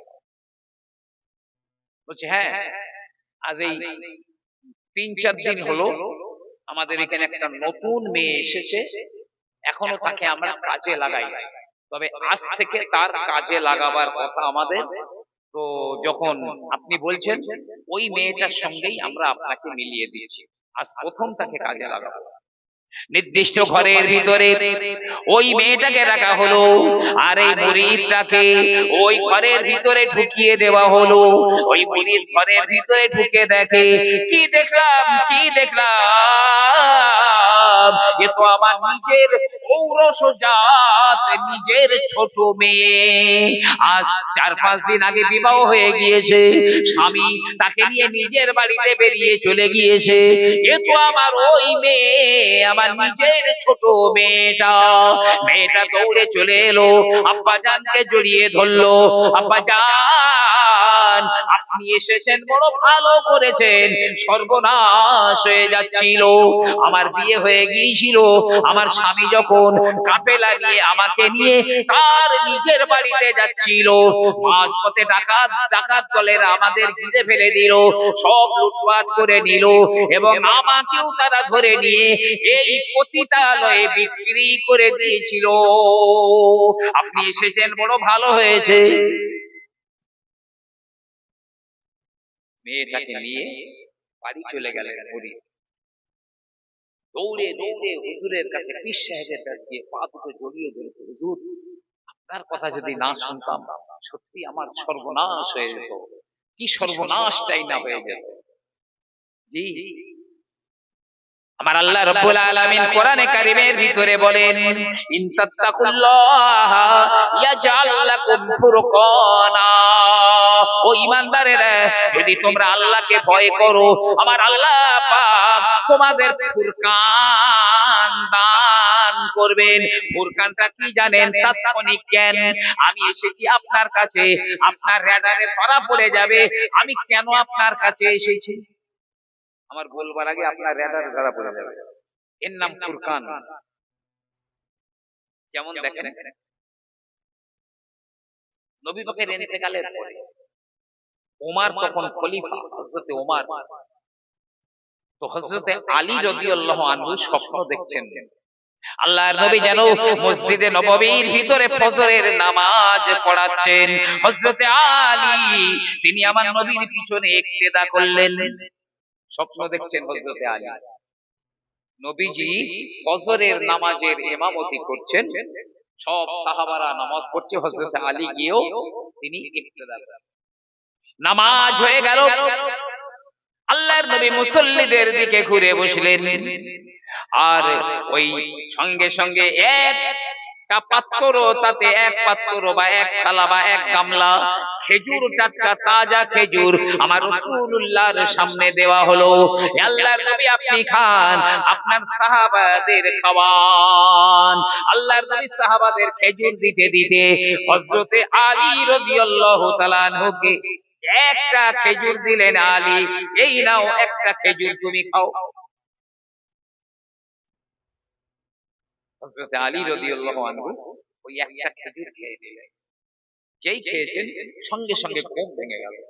ঘুম ভেঙে দেখছে সেই খেজুরের স্বাদ এখনো হযরতে আলীর মুখে, টোটাল সব এখনো সেই স্বাদ তার মুখের মধ্যে জড়িয়ে রয়েছে। জোরে বলুন সুবহানাল্লাহ। ইতিমধ্যে বাস্তবে ঘুম ভেঙে যাবার পরে মসজিদে নববীতে আযান হয়ে গেল। আসসালাতু খায়রুম মিনান নাওম। আযান হয়ে যায়। হযরতে আলী রাদিয়াল্লাহু আনহু ফজরের নামাজ পড়ার জন্য মসজিদে নববী শরীফে চলে যান। খলিফা ওমর ইমামতি করেন, কারণ ইমাম তো তিনি হন যিনি হন খলিফা। খলিফাই ইমামতি করেন, অন্য কেউ না। তো হযরতে ওমর ইমামতি করছেন, পিছনে হযরতে আলী ইক্তেদা করেছেন। তো হযরতে আলী বলছে, আমি অবাক হয়ে যাচ্ছি, আমি স্বপ্নে নবীর পিছনে নামাজ পড়েছিলাম, তো নবী প্রথম রাকাতে যে কেরাত পড়েছিলেন, হযরতে আলী প্রথম রাকাতে ঠিক সেই কেরাত পড়েছেন। দ্বিতীয় রাকাতে নবী পাক যে কেরাত পড়েছেন, হযরত ওমরও দ্বিতীয় রাকাতে ঠিক সেই কেরাত পড়েছেন, একদম হুবহু। অবাক হয়ে যাচ্ছে। হযরতে ওমর রাদিয়াল্লাহু তাআলা আনহু তিনি সালাম ফিরিয়ে দিয়ে মুসল্লিদের দিকে ঘুরে বসে পড়লেন। হযরতে ওমরের সামনে এক টুকরি খেজুর আনা হলো, টাটকা খেজুর। এ খলিফা, আপনি খান আর মুসল্লিদের খাওয়ান। হযরতে ওমর রাদিয়াল্লাহু আনহু সাহাবাদের এমনি করে খেজুর দিতে দিতে দিতে দিতে হযরতে আলীকে বললেন, আলী, এই নাও একটা খেজুর নাও, এই খেজুর খেজুরটা খাও। আলীকে একটা দিল। খেজুরটা খাওয়ার পরে হযরতে আলী রাদিয়াল্লাহু আনহু বলছেন, ইয়া আমিরাল মুমিনিন, একটা খেজুর আমাকে কেন দিলেন? একাধিক খেজুর তো দিতে পারতেন, আমাকে একটা কেন দিলেন?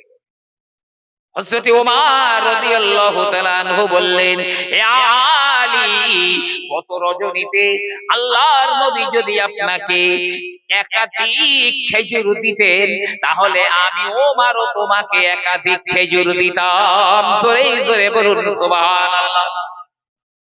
স্বপ্ন দেখছেন আলী, খবর হয়ে গেছে ওমরের। রাত্রে যে নবী আলীকে একটা খেজুর দিয়েছেন, ও খবর ওমরের হয়ে গেছে। এর নাম হলো ফুরকান, তাৎক্ষণিক জ্ঞান। তাৎক্ষণিক জ্ঞান। বাংলাদেশ থেকে একটা লোক এসে, বাংলাদেশ থেকে একটা লোক এসে ফুরফুরা শরীফ, জি মুসাদ্দেদে জামান আলা হযরত দাদা হুজুর কেবলা রহমাতুল্লাহ আলাইহির দরবারে এসেছে। জীবনীতে লেখা আছে। তো বলছে, হুজুর আপনার কাছে এসেছি, আমাদের বিরুদ্ধে তো একটা বড় কেস হয়েছে, আমার নামে, আমার ছেলের নামে, আরো অনেকের নামে। এখন খুব ভয় করছে, হয়তো আমাদের জেলখানার মধ্যে যেতে হতে পারে, আমাদের হয়তো জেলে যেতে হবে, তাই এসেছি হুজুর, আপনি একটু দোয়া করেন যেন আমাদের জেলখানায় যেতে না হয়। দাদা হুজুর কেবলা রহমাতুল্লাহ কাছে। দাদা হুজুর বলছে, বাবা কয়েকটা দিন থাকো এখানে, কয়েকটা দিন থাকো। এই লোকটার একটু মনে মনে রাগ হচ্ছে, আরে আমার কেস চলছে, হুজুরের কাছে একটু দোয়া করে দেবেন, আমি চলে যাব। হুজুর বলছে, কয়েকদিন থাকো। তা কি বলছে, থেকেই গেল। কয়েকটা দিন পার হয়ে গেল। রাতের বেলা মুসাদ্দেদে জামান আমিরুশ শরিয়াত কুতুবুল আলাম আমার দাদা হুজুর কিবলা রাহমাতুল্লাহ আলাইহি একটা হারিকেন জ্বালালেন, আর ওই লোকটাকে ডেকে বললেন, চলো বাবা চলো। হারিকেন জ্বালিয়ে ওই লোকটাকে নিয়ে একটা বাগানের ভিতরে ঢুকে গেলেন। দিয়ে হারিকেনটা তার হাতে দিয়ে আমার মুসাদ্দেদে জামান বলেন, বাবা তুমি একটুখানি দাঁড়াও দাঁড়াও দাঁড়াও, আমি একটুখানি আমার কাজ সেরে আসি, আমি ইস্তেঞ্জাটা সেরে আসি। অনেক সময় হয়ে গেল, কিন্তু আমার দাদা হুজুর কেবলা তো এলেন না।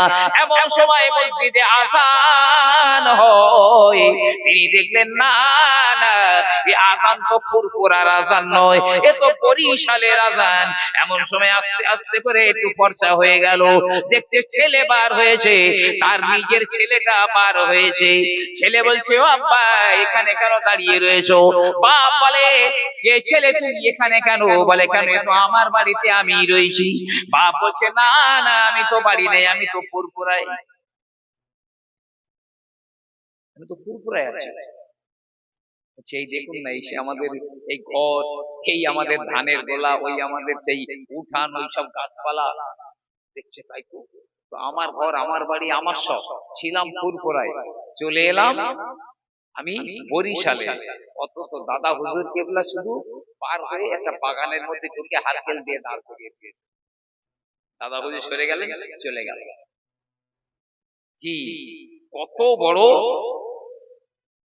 অন্তর্দৃষ্টি ছিল। এই জন্য আল্লাহর নবী আল্লাহর রাসূল বললেন, ইত্তাকু ফিরাসাতাল মুমিন ফাইন্নাহু ইয়ানজুরু বিনূরিল্লাহ। তোমরা আল্লাহ ওয়ালাদের, ঈমানদার মানুষদের অন্তর্দৃষ্টিকে তোমরা ভয় করো, কারণ তারা আল্লাহর নূর দিয়ে দেখেন। জোরে জোরে বলুন সুবহানাল্লাহ। নবী পাকের ভালোবাসবেন, আমি বলে যাচ্ছি, জঙ্গলে সুন্দর করে যাবেন, বাঘ আপনাকে দেখে মাথা নিচু করে দেবে, যদি না দেয় তখন আপনি আমার যা ইচ্ছা তাই বলবেন। মাশাআল্লাহ।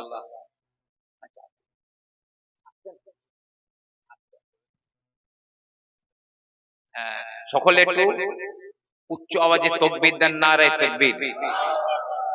জোরে জোরে বলেন না, নারে তাকবীর, নারে তাকবীর। সিলসিলায়ে ফুরফুরা শরীফ, সিলসিলায়ে ফুরফুরা শরীফ, সিলসিলায়ে মুজাদ্দেদে জামান, সিলসিলায়ে মুজাদ্দেদে জামান, মাসলাকে মুজাদ্দেদে জামান, औलादे मुजाद्दिदे ज़मान, औलादे मुजाद्दिदे ज़मान, नारे तकबीर, मोहब्बते दरूद अल्लाहुम्मा सल्ले अला